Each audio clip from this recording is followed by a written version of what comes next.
Bush's victory in the Gulf War, he established U.S. military recognition worldwide. It seemed as if his popularity was growing and a new sense of nationalism was emerging. However, a recession that began in 1990 showed no sign of relaxing its grip on the American economy. This led to the stunning defeat of George Bush in the election of Bill Clinton. Besides reviving a failing economy at the beginning of the 90s, the U.S. also had to deal with other significant problems, such as an increase in violence and dramatic unemployment. These created a need for free healthcare and also more funding for social programs.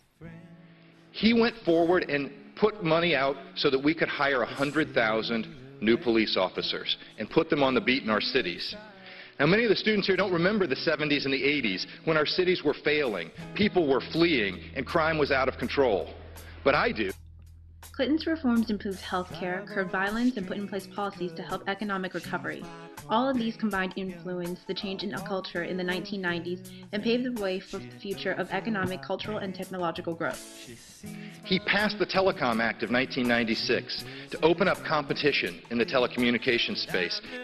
Now, he made all these investments, as we heard so much today, while balancing the budget. President Clinton was also a visionary. He recognized what all of us know so well today, that the global economy was in the early stages of a transformation that would create enormous opportunities, but also great pressures. And that information technology and communication were on the threshold of revolutionary changes that would have enormous impact on our economy. The may represent a major landmark in the history of genetic engineering. 5, 4, 3, 2, 1, and liftoff of the Space Shuttle Discovery with the Hubble Space Telescope, our window on the universe. Believe that there's nobody out there. What happened in the 80s is music was heavily overexposed due to MTV. It became a product instead of art and culture. So what happened is in the very end of the 80s, the early 90s, there was a movement in Seattle that people refer to as grunge. That music was a culture based upon live performances in very small nightclubs and a lot of, well, a few circle of players became the driving force of that. And some of those were people like Kurt Cobain and a band called Mudhoney.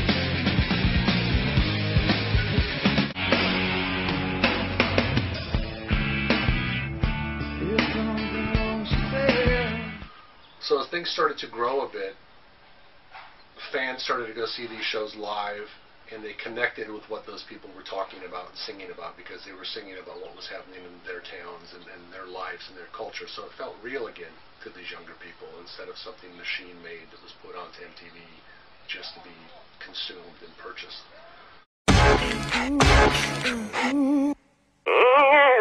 So when MTV continued to play more and more grunge music, some of the people necessarily weren't the biggest fans of that, started looking for other things. So what record companies started to do was go back to manufacturing some music again and putting together boy bands and pop stars. You wanna be with me, baby, there's a price to pay, baby, one more time. In the 90s, there was a lot more realism and belief in music than what some people believe. The 80s were more disposable, just consumption and get rid of it. The 90s seemed to have a bit more depth to it at the end of the day. If you compare the two, you'll probably find more people felt real music that's going to be long-standing came out of the 90s.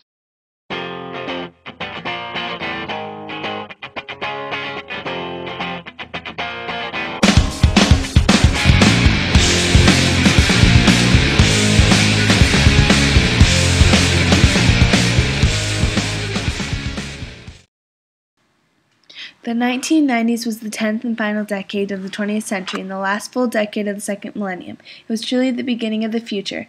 Borders, boundaries, and distances dissolved as technology allowed people instant communications.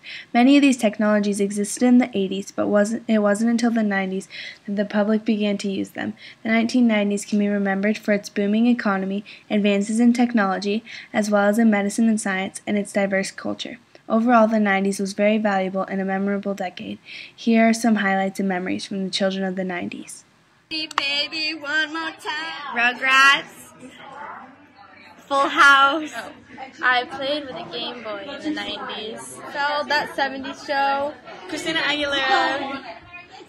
Backstreet Boys, like Hey Arnold's Rocket Power, and like Push Pop. Barbie's Rocket Power, Polly Pockets, Rugrats. Tamagotchis.